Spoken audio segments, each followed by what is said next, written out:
Songs in the Night. July 22nd, faith without works is dead. James 2:20, self-examination.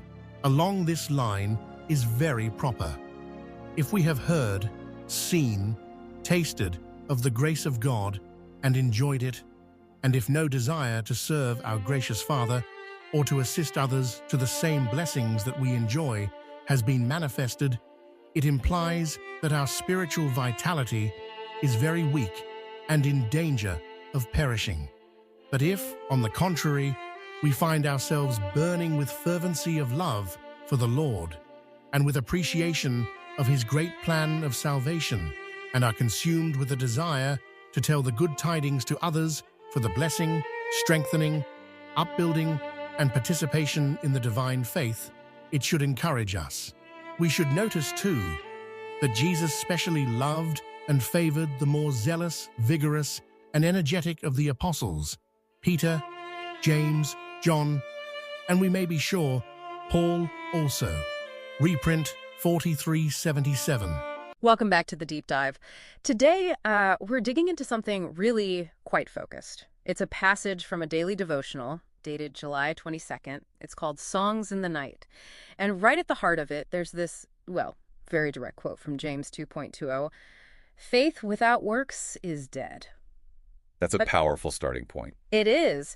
And our goal today really is to unpack what that means. It sounds simple, but the source uses it to talk about self-examination, looking at what it calls your spiritual vitality. Right, which we could think of as, the real energy or health behind your deepest beliefs. Could be values, could be a passion you have, anything core to you. Exactly. And what I find interesting is how the source immediately connects that inner stuff. Yeah. Your beliefs, your principles, maybe even just a love for something. How that should show up. How it's reflected in what you actually do, what you desire outwardly. Yeah, it forces that connection, doesn't it? Right. Between the conviction inside and sort of the tangible impact outside. How does an inner truth actually, touch the world? Which brings up a really key question the source raises. What if it doesn't?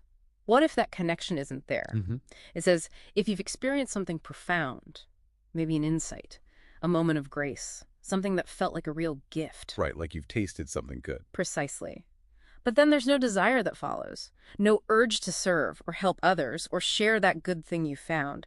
The source suggests that means your vitality is, well, weak. It's a challenging idea, like having access to something wonderful but keeping it entirely to yourself.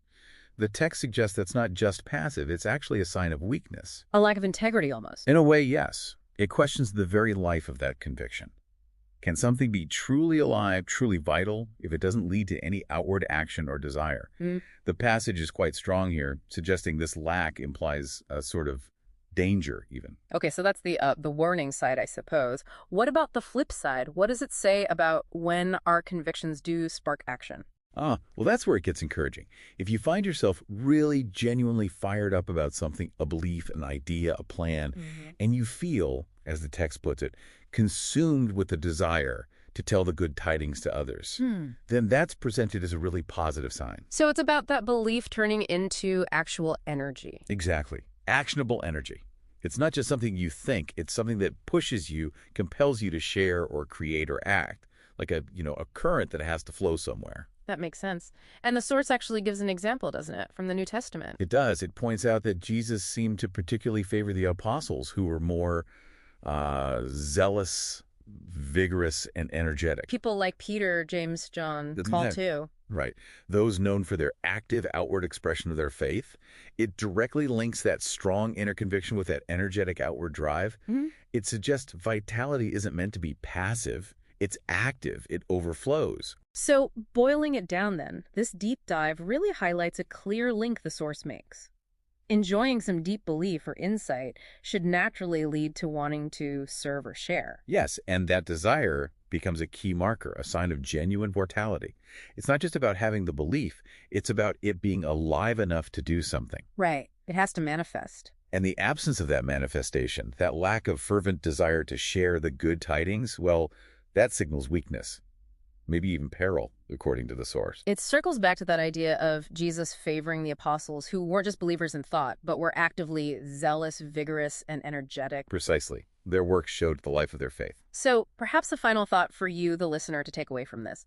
Thinking about your own deepest convictions, whatever they might be. How do your actions, your desires, reflect their real strength, their vitality? Yeah. What are the works, big or small, that are actually bringing your convictions to life right now?